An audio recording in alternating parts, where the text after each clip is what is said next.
marijuana, and you. Frankie was a good guy, helpful around the community. He planted new shrubs and bushes all over town. He even used all his proper traffic gestures.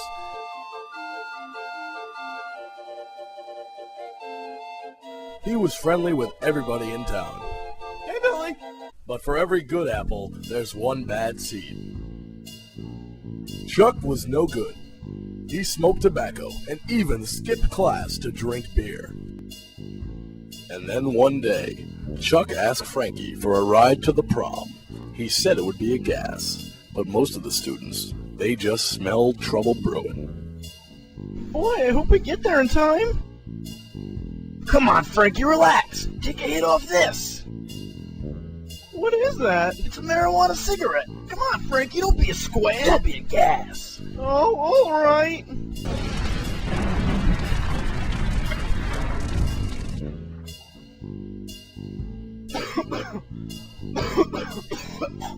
Don't feel so good. And then Frankie's life took a turn for the worse.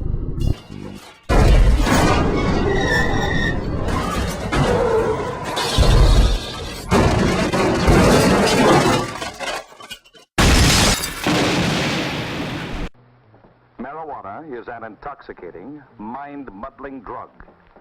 Its use can lead to abnormal behavior, to psychological dependence, and to abuse of other drugs. I don't have anything against it.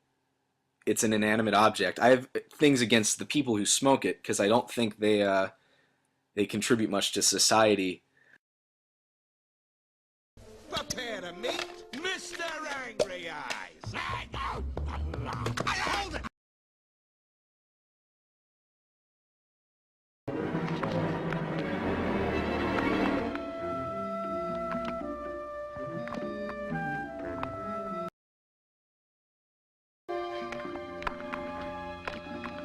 Okay, on Friday, the federal government officially declared that marijuana has no medical purpose and it's going to stay classified as a dangerous and addictive drug, just like heroin. That I read this story and I think, are these people high? Is the federal government high? Are they high?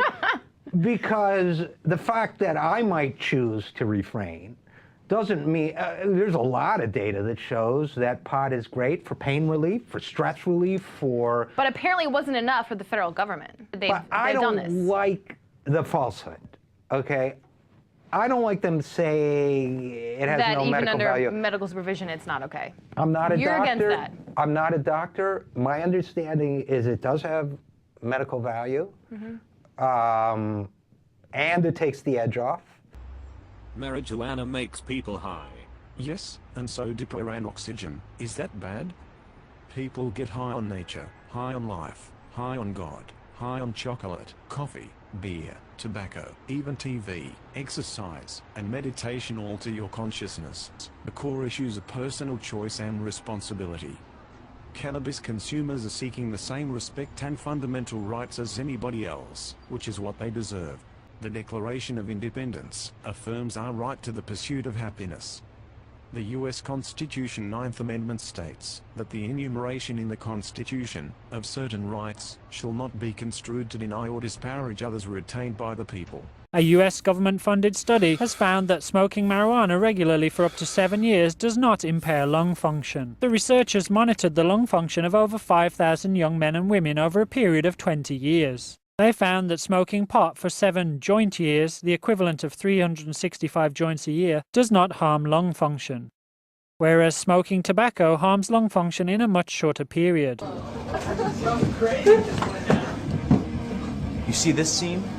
How stupid everybody looks. Debauchery, right? How come you never see this in any beer commercials? No one ever pukes all over. No one ever... Oh wait, watch this. This is one thing you'll never see in alcohol ads. The old, wait till she passes out bit. This is the reality of things. All these kids are acting this way because of a substance that's legal for anyone over the age of 21. Sure, some people can handle alcohol better than others, but why are there so many DUIs, so many deadbeat dads? So many beat up wives and kids. Why did poor little Susie No-Namer right there become just another random number? Tomorrow, when these kids wake up, they'll probably feel sick, embarrassed, or guilty about something they did while they were drunk. When you're high on weed, the illegal drug, you have much more control over yourself. You feel at ease with the world. Shit, you could even read a book.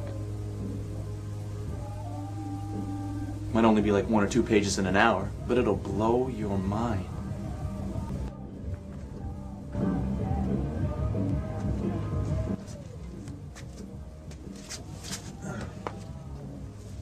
There is a reason why weed's illegal, though. Alcohol companies want it this way because of the huge profits they pull in every year. They have the politicians in their pockets. Keeping weed illegal ensures that there is never any outside competition. It's just a plant. It just grows like that. And if you should happen to set it on fire, there are some effects.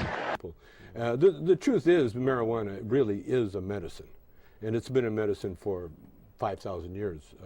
In China, in Mexico, Cheech was telling me that, was it your grandmother that used a salve that for ailments? Yeah. She would boil it and make a salve, like for rheumatism and muscle arthritis, and to get stoned too. Yeah. Well, and alcohol's a medicine too. But you can see, from the people, the history of the people that are using it, very highly evolved people on this planet use marijuana, and they use it regularly. For instance, one of the greatest athletes in the world, Michael Phelps. He obviously he got took caught. A lot of heat for that ball. Well, sure he did, but it's unnecessary heat. I smoked weed and nobody died. I didn't get into a car accident. I didn't OD on heroin the next day. Nothing happened. We sat on Pete's couch for 11 hours. Know what's going to happen on Pete's couch? Nothing. You have a better shot at dying out there in the real world. Driving hard to the rim, ice skating with a girl. In recent years, the hemp plant has been proven to be anti-inflammatory, antispasmodic, and antibacterial. It can treat depression, traumatic stress syndrome, chronic pain, glaucoma, migraines, multiple sclerosis, Tourette's, nausea, and a host of other ailments without the unwanted side effects of pharmaceutical drugs.